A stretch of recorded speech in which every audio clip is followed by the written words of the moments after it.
Hello guys, இன்னைக்கு குக்கர்லேயே வந்து ஒரு 1/2 கிலோக்கு மஷ்ரூம் பிரியாணி தான் பண்ண போறேன். பாஸ்மதி அரிசி ஒரு 1/2 கிலோ ஊற வச்சிருக்கேன். அதில் வெங்காயம் கொஞ்சமாக கொத்தமல்லி புதினா போட்டு நல்லா வணங்கி வந்துருக்குது. இது கூடயே கொஞ்சம் இஞ்சி பூண்டு பேஸ்ட் ஆட் பண்ணிக்கிறேன். ஆயிலே வந்து சில்லி பவுடர் போடலாம். சக்தி மிளகாத்தூள் நான் யூஸ் பண்ணுறேன். அதில் 1 டேபிள் ஸ்பூன் போட்டுக்கிறேன். மிளகாத்தூள் ராஸ் ஸ்மெல் போனதுக்கப்புறமா 1 கப் தயிர் ஆட் பண்ணிக்கோங்க.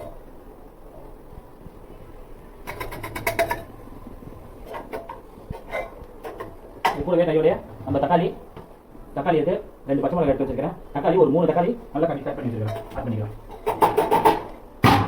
இப்போ இது எல்லாத்தையுமே போட்டுட்டு கடைசியா 1 டேபிள் ஸ்பூன் உப்பு போட்டு நல்லா ப்ரிப்பேர் பண்ணிக்கலாம். நம்ம கட் பண்ணி வச்சிருக்கிற மஷ்ரூம் ஆட் பண்ணிக்கலாம்.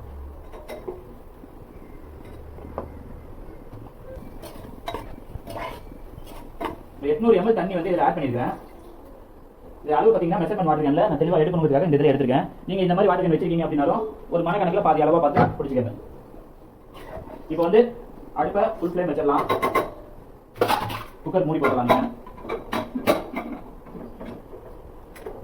இப்போ மேல இருந்து லைட்டா கொதிச்ச உடனே புகை வர ஆரம்பிக்கும். உங்களுக்கு கொஞ்சமா புகை வர ஆரம்பிச்சது தெரிஞ்சதுமே ஸ்லோ ஃப்ளேம் பண்ணி ஒரு 10 நிமிஷம் அதை டிஸ்டர்ப் பண்ணாம விட்டுருங்க. வெங்காயம் போட்ட மசாலா தக்காளி எல்லாம் நல்லா கொதிச்சு வரட்டும்.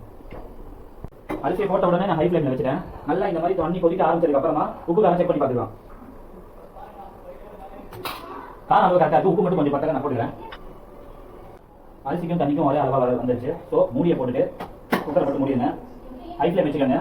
ஒரு விசில் வந்ததுக்கு அப்புறமா ஒரு நல்ல லாங் விசிலா வரும். அப்ப நீங்க அடுப்பு ஆஃப் பண்ணிடலாம். விசில் அடைங்கிற வரைக்கும் நம்ம குக்கரை ஓப்பன் பண்ண வேணாம். அதுக்கப்புறம் ஓப்பன் பண்ணா எல்லாம் சரியா இருக்கும். ஓப்பன் பண்ணதும் டேஸ்ட் எப்படி இருக்குன்னு பார்க்கலாம். இப்போ விசில் நல்லா அடங்கிடுச்சு. இப்போ சாப்பாடு எப்படி பார்த்துலாம் வாங்க.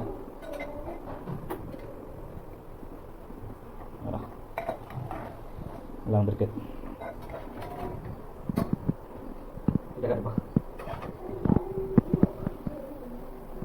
நல்லா சுட சுட வந்திருக்கு.